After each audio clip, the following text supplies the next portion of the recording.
अब हम डिस्कस करते हैं जो आज हमारा मेन टॉपिक है पॉजिटिव लॉ। पॉजिटिव लॉ जो होता है ये मैन मेड लॉ होता है। मैन मेड लॉ जो इंसान बनाते हैं, उस पर पीपल बनाते हैं। अब ये मैन मेड लॉ बनाता कौन है? उस मुल्क का जो गवर्नमेंटल इंस्टीट्यूट होता है, यानी कि पार्लियामेंट। ये रूल्स एंड रेगुलेशन बनाती है for the welfare of the people. और अगर हम आगे बात करें तो ये जो पॉजिटिव लॉ है इसको आगे मजीद दो में डिवाइड किया जाता है, म्यूनसिपल लॉ में और इंटरनेशनल लॉ पे। ये जो म्यूनसिपल लॉ होता है इसको हम दूसरे लफ्जों में कहते हैं नेशनल लॉ। National law. और ये जो नेशनल लॉ होता है ये सिर्फ किसी एक स्टेट के अंदर एग्जिस्ट कर रहा होता है। उस स्टेट का, हर स्टेट का अपना अपना नेशनल लॉ होता है। हर स्टेट अपने अपने रूल्स एंड रेगुलेशन बनाती है। अगर हम देखें नेशनल लॉ को आगे मजीद दो में डिवाइड किया जाता है। एक होता है पब्लिक लॉ, एक होता है प्राइवेट लॉ।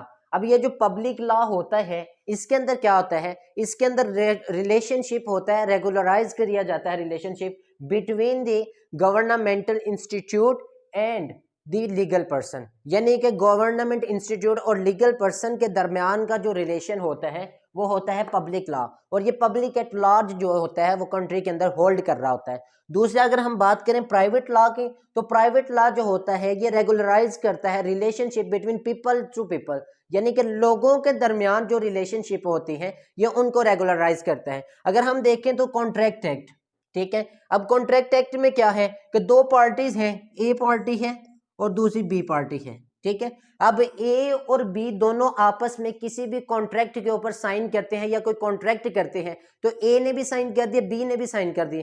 ए एक पार्टी थी, बी एक पार्टी थी, इसके अंदर गवर्नमेंटल इंस्टीट्यूट का कोई रोल नहीं आया। तो अगर हम देखें तो अभी हमने बात की थी कि भी प्राइवेट लॉ होता ही हुआ जो लोगों के दरमियान हो। प्रॉपर्टी लॉ है तो अगर हम देखा जाए तो अगर आपने प्रॉपर्टी मॉर्गेज करनी है या प्रॉपर्टी ट्रांसफर करनी है तो इसके अंदर एक पर्सन वो होगा जिसने आपसे प्रॉपर्टी ली है, दूसरा वो है जो उसको दे रहा है। तो दोनों क्या करेंगे? अगर ए की प्रॉपर्टी है तो बी को ट्रांसफर करनी है तो ए क्या कर देगा? बी में ट्रांसफर कर देगा। तो इसमें भी अगर हम देखें तो हमारे पास कहीं भी जो है वो गवर्नमेंटल इंस्टीट्यूट इन्वॉल्व नहीं होता। सिमिलरली इसी तरह जैसे सिविल लॉ है और हमारे पास लॉ ऑफ टॉर्ट है। अब हम बात करते हैं पब्लिक लॉ में। पब्लिक लॉ में सबसे पहले हमारे पास आ जाता है कॉन्स्टिट्यूशनल लॉ।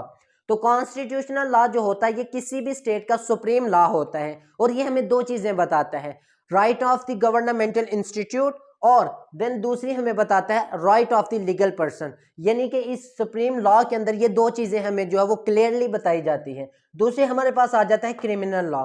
तो जो क्रिमिनल लॉ होता है ये भी अब देखा जाए कि अगर क्राइम कमिट होते हैं तो अगर हम केस को देखें तो वो ये नहीं होता है कि डिफेंडेंट वर्सेस प्लेंटिफ, बल्कि क्या होता है स्टेट वर्सेस डिफेंडेंट। इसमें दो चीजें आ जाती हैं, एक स्टेट आ जाती है और दूसरा डिफेंडेंट आ जाता है। वजह क्या है कि अगर क्राइम कमिट होता है तो मुआशरे के अंदर to make the society peaceful, अभी हमने पीछे ये चीज डिस्कस की थी कि मुआशरे को पुरअमन बनाना है तो उसके लिए स्टेट की रिस्पॉन्सिबिलिटी है कि अपने मुआशरे को पुरअमन बनाए। तो इसलिए इसके अंदर स्टेट और डिफेंडेंट के दरमियान जो है वो मुकदमा चलता है।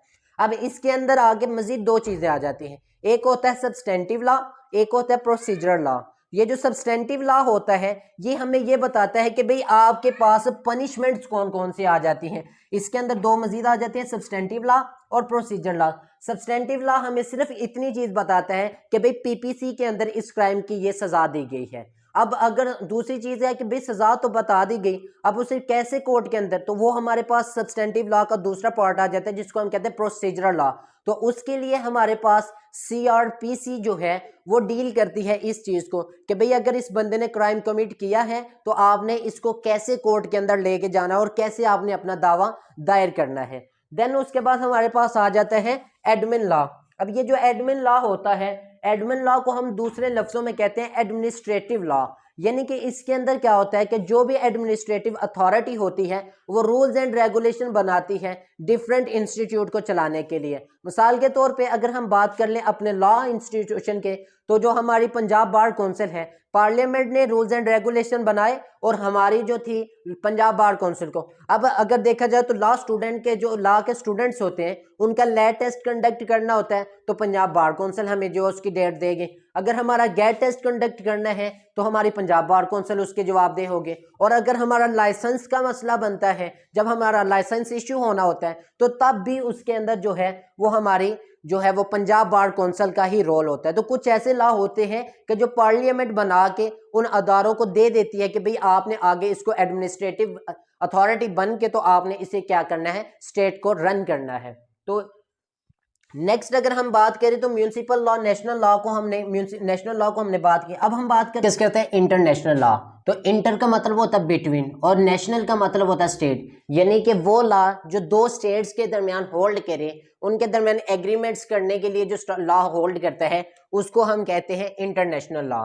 अगर हम देखा जाए तो इंटरनेशनल लॉ के सोर्सेज क्या है, according to statutes of the international court of justice, article 38 जो है वो हमें बताता है कि भाई इंटरनेशनल लॉ के सोर्सेज कौन कौन से हैं। तो फर्स्ट सोर्स हमारे पास आ जाता है इंटरनेशनल कन्वेंशंस, यानी कि बैनुल अक़वामी जो कन्वेंशंस होती हैं वो इंपॉर्टेंट रोल अदा करती है इंटरनेशनल लॉ बनाने के लिए। देन हमारे पास आ जाता है इंटरनेशनल कस्टम्स, यानी कि बैनुल अक़वामी जो रस्म व रवाज होती हैं वो भी क्या है, इंटरनेशनल लॉ का सोर्स है। जनरल प्रिंसिपल्स, यानी कि जनरल प्रिंसिपल्स के अंदर क्या चीज आ जाती है, जैसे अभी हमने नेचुरल लॉ थ्योरी के अंदर हमने 4 चीजें पढ़ी थी कि गुडनेस आ जाती है, इक्वालिटी आ जाती है, जस्टिस आ जाती है, मोलैरिटी आ जाती है, ठीक है। तो ये सारी की सारी चीजें क्या है, जनरल प्रिंसिपल्स है। देन लास्ट पे हमारे पास आ जाते हैं जुडिशियल डिसीजंस, यानी कि जो जुडिशियल डिसीजंस होते हैं वो भी इंटरनेशनल लॉ के अंदर जो है वो इंपॉर्टेंट रोल अदा करते हैं